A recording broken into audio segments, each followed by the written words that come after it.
আধা কিলো কসুরমুখী ধুয়ে কুকারে সিদ্ধ করে নেব। সিদ্ধ করে নেওয়া মুখিগুলো পরিষ্কার করে নিয়েছি, মাঝখান থেকে একটা কাট লাগিয়ে দেব।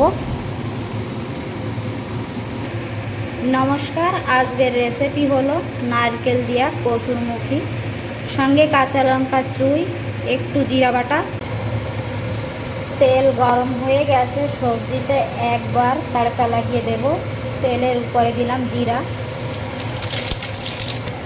চুই, লবণ, তেজপাতা, হয়ে দিলাম নারকেল,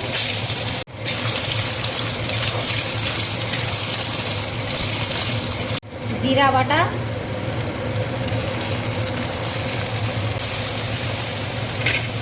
শুকনো জলের গুঁড়ো, লঙ্কা বাটা, কসুরমুখী,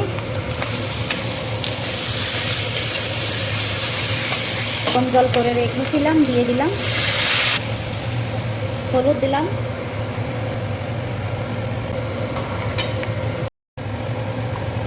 গরম মশলা, জিরা, ধনিয়া পাউডার দিয়ে দিলাম।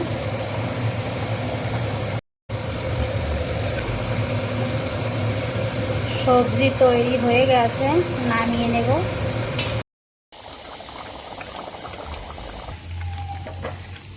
উপরে হালকা মশলা ছড়িয়ে দিলাম। নারকেল দিয়া কসুরমুখী তৈদার সবজি খাওয়ার জন্য তৈরি।